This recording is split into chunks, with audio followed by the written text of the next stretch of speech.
4 भेड़िया। एक राजा था, उसके कोई पुत्र नहीं था।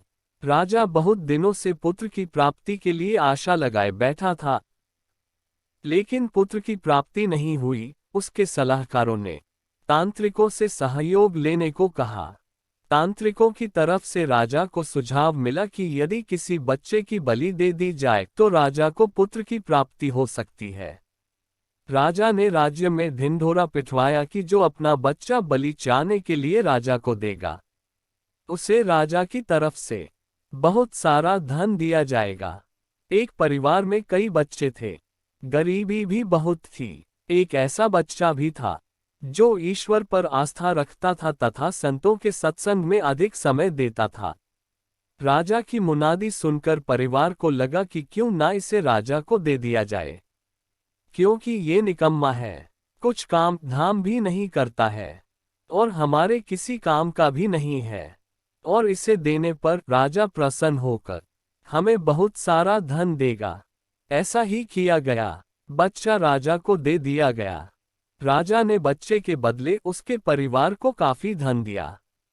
राजा के तांत्रिकों द्वारा बच्चे की बलि देने की तैयारी हो गई। राजा को भी बुला लिया गया। बच्चे से पूछा गया कि तुम्हारी आखिरी इच्छा क्या है। ये बात राजा ने बच्चे से पूछी और तांत्रिकों ने भी पूछी।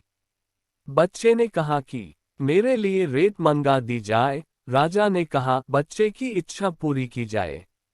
अतः रेत मंगाया गया। बच्चे ने रेत से 4 ढेर बनाए।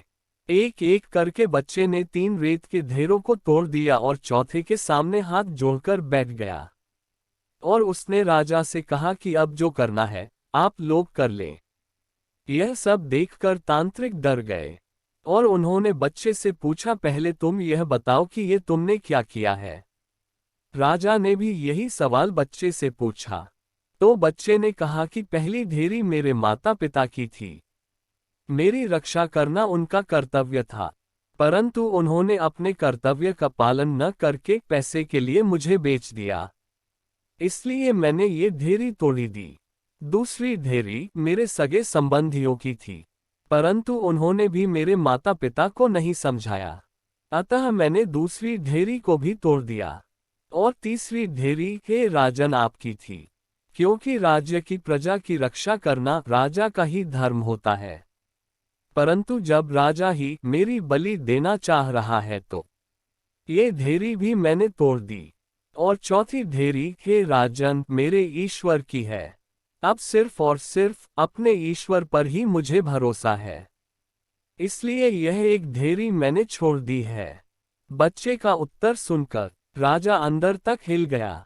उसने सोचा कि पता नहीं बच्चे की बलि देने के पश्चात भी पुत्र की प्राप्ति होगी भी या नहीं होगी, इसलिए क्यों न इस बच्चे को ही अपना पुत्र बना लिया जाए। इतना समझदार और ईश्वर भक्त बच्चा है, इससे अच्छा बच्चा और कहाँ मिलेगा। काफी सोच विचार के बाद राजा ने उस बच्चे को अपना पुत्र बना लिया और राजकुमार घोषित कर दिया। जो व्यक्ति ईश्वर पर विश्वास रखते हैं उनका कोई बाल भी बांका नहीं कर सकता, यह एक अटल सत्य है। जो मनुष्य हर मुश्किल में केवल और केवल ईश्वर का ही आसरा रखते हैं उनका कहीं से भी किसी भी प्रकार का कोई अहित नहीं हो सकता। संसार में सभी रिश्ते झूठे हैं, केवल और केवल एक प्रभु का नाम ही सत्य है।